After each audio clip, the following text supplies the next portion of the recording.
Alright guys, welcome back to All Things Outdoors, and today we're out here in the, at Chesapeake Bay Foundation, once again. We are out here and we're going to check out some of the cool things around here. So yeah, we did a video about this a little earlier in the summer, probably more in the May and June time frame, but we're going to come back and cover it again. So yeah, please be sure to watch this video till the end. Please be sure to like, subscribe, and turn on notifications. And be sure to put that down in the comments below saying you did that for a shout out. Without further ado, we're going to get started. So, in here we have an ash tree, green ash. We already covered this in a previous video. Oh, look at that. Its older leaves, like this one, are starting to come off already. Huh. It's interesting, actually. Maybe the tree just doesn't have the energy for these kind of old leaves. Yeah, because all the newer leaves are still very much intact. Very hard to pull off. So yeah, it's a healthy tree. I love it. But look at this, it's got little suckers growing on it. I'm gonna see if you can actually grow those. Because I would love to have my own ash tree, because I love ash trees, they're beautiful. Possibly one of my favorite types of eastern deciduous tree is ash tree. But also I wanted to show you this. Just look at this autumn clematis here. We covered this in a pretty recent video. And look at how brightly it's blooming. Look at all of those blooms, and they just smell so good right now. It smells absolutely amazing. It smells like vanilla. That's what the smell is, kind of vanilla. And it just smells so strong. Like, you can smell it just in the air around here. If you just take a breath, you can smell all the autumn clematis. It smells so good. And also, here we have the Bayberry Bush, and as you can see, it's got its little berries on it, doesn't it? Look at that. And these berries, if you crush them up, like roll them around in your fingers together and rub them all up against each other, they have an extremely strong smell. But it's much easier to do with the leaves. So you just take a couple leaves off the plant. Don't worry, not harm the plant. Just take a couple of leaves, crush them up like this. If you just smell it, it smells super good. And they actually use bayberry as a spice in for certain foods. Very nice dense shrub, the bayberry bush.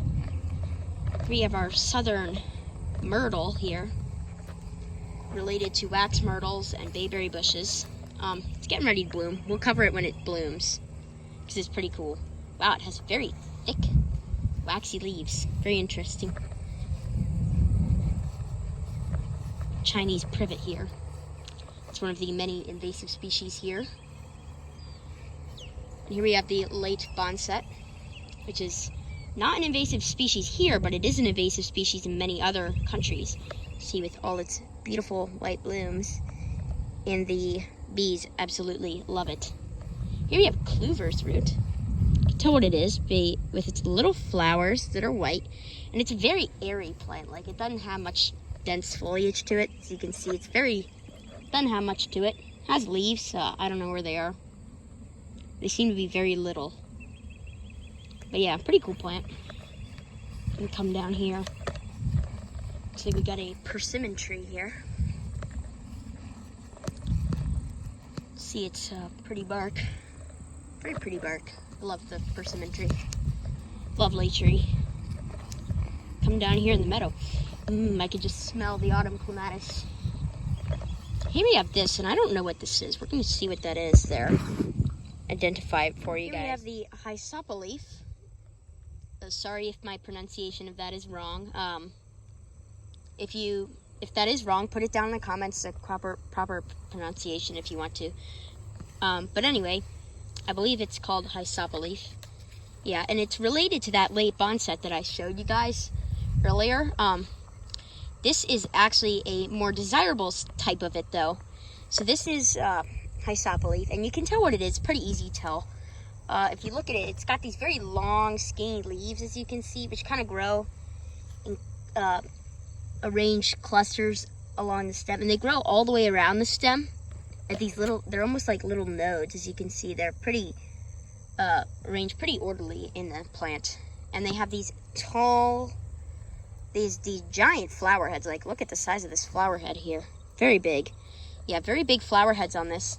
And it is a great plant for moths, butterflies, and bees, and many other pollinator species, because they love its big white flower heads. And then in the winter time, it dries out, and I guess it looks good when it dries out. That's what the my identifying thing said, my plant guide.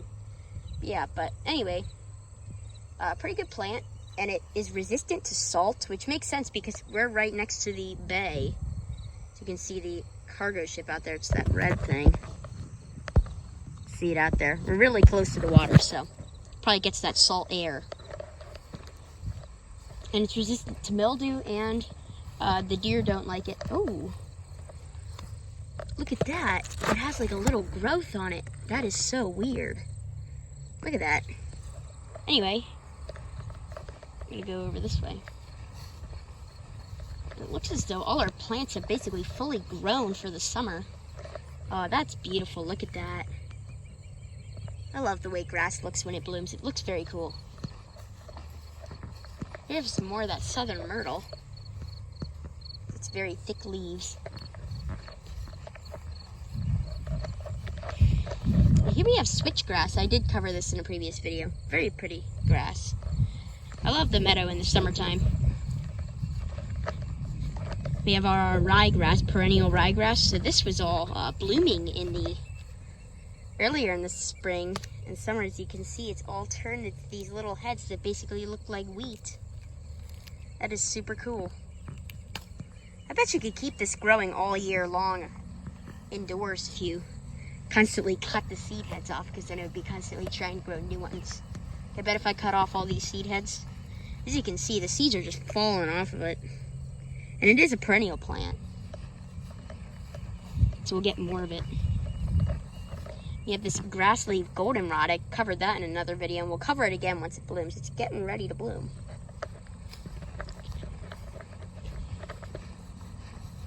And here we have those giant reeds, which, as we know, if you've been on this channel for any amount of time, these are invasive. They are an invasive species of grass, and they come from Africa, and they were imported here because of their pretty blooms. They were imported for an ornamental grass, and I can see why, because that is just beautiful. It's purple.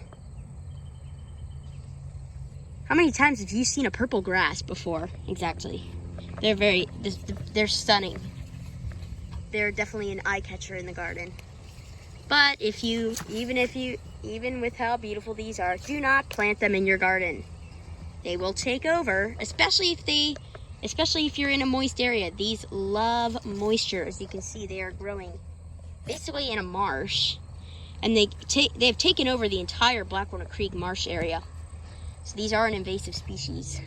And they get to be up to 15 feet tall, which is another very interesting thing about that plant. I would plant it in a pot or in something. Like, you can plant it, just contain it. Like, make sure you keep it so that it's not like spreading everywhere. And these right now, they're just blooms, so they're not dangerous right now. I mean, they never really are dangerous, but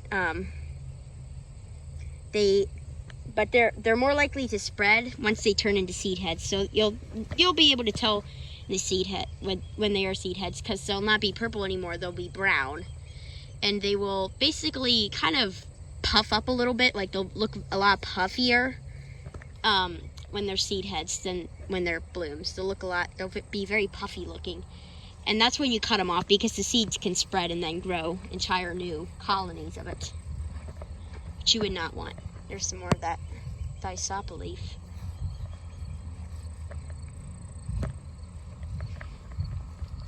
Here we have some New York ironweed. Covered this in a video, but not in much detail, so we're going to cover it again. So this is the New York ironweed, and you can tell what it is because it's got these very long leaves, which have got a finely serrated edge to them. Don't know if you can see it on camera. Oh, you can see it on this one, yeah. So they got this finely serrated edge to them. And they feel very interesting, these. Like, it's not like sawgrass, but if you rub it one way, then there's little bristles on it. They don't hurt, but if you rub it one way, then they are fine like this. But then if you go against the bristles like that, then you can feel how much rougher the leaf is. But anyway, you can tell what it is from those leaves, and because it has a pretty characteristic structure, as you can see, lots of branches up towards the top, and it's got these lovely purple blooms, which are gorgeous. It's beautiful. And these are a pollinating, this is a pollinator hub right there. That pollinators absolutely go bonkers for that ironweed. They love it. And here's a big plant that we'll show you guys because it's a bit bigger plant, so it'll be more interesting to look at. As you can see, we got a butterfly on it. And you may be thinking, that's a moth. No, it's not. It's a butterfly. So if you can see that, moths have feathery antennae. Oh, look at that. You can see his little proboscis going. See that little thing that he's sticking in and out of the flowers? That's a proboscis. That's for soaking up nectar. You may be thinking that that's a butterfly, or not a butterfly. You may be thinking that's a moth, but it's actually a butterfly. As you can see, his antennae are very thin. Butterflies have thin antennae, but moths have feathery antennae, especially the male moths. So yeah. But yeah, as you can see from that butterfly, this is a pollinator hotspot here. Pollinators absolutely love this stuff. Oh, we got another butterfly. Another butterfly. We got two of them. And then there's another one on that other bush. The butterflies love this stuff. And as you can see, it's very pretty. It's nice purple blooms. And overall, just a great plant. And it contains itself. It does not spread, unlike other wildflower species. So you can plant this stuff in a pot or like pretty much wherever. Here we have the invasive Chinese clover. It is invasive, and you can tell what it is. It's pretty easy to recognize. Basically, it grows kind of like it grows very tall. It's like 4 or 5 feet tall at the most. I think it grows to be like 5 feet tall at the most, and in the late summer, like August, it has these teeny tiny little light blooms. Which, this is not a pollinator plant, really. I think some insects will pollinate this, but most insects around here do not. It is native to China, and it gets pretty big, and it can take over entire meadows. As you can see, it is everywhere. All that bright green, that's all this stuff. That's all Chinese clover, and it's invasive, and it does not belong here. You can plant it, but if you do, plant it in a pot where it will not take over, because otherwise it will take over pretty much everything in your garden. It is an invasive species, so yeah, do not plant this. Terrible plant to plant. And we're gonna go down a little bit on the beach to show you another plant. All right, so now we're out here in the Black Walnut Creek, and as you can see here, we have the Marsh Elder, which is now in bloom. So you can see very tiny little inconspicuous flower heads. This is not a species pollinated by insects, I believe. I'm pretty sure, but I'm not exactly sure. We will update you guys on that, but I'm pretty sure this is pollinated by the wind. Mainly because most plants that are pollinated by insects have very usually have bright, showy flower heads, and they may be small, but they're pretty brightly colored. But these are very dull colored, which means they're probably pollinated by insects. So yeah, anyway, shout out to Alex Productions. He subscribed and turned on notifications, and he liked, subscribe, and turn on notifications, and he put that down in the comments below saying that he did that, so he gets a shout out. If you guys want to get a shout out, be sure to put that down in the comments below saying that you did that. Be sure to like, subscribe, and turn on notifications, and be sure to put that down in the comments below saying that you did that for a shout out. And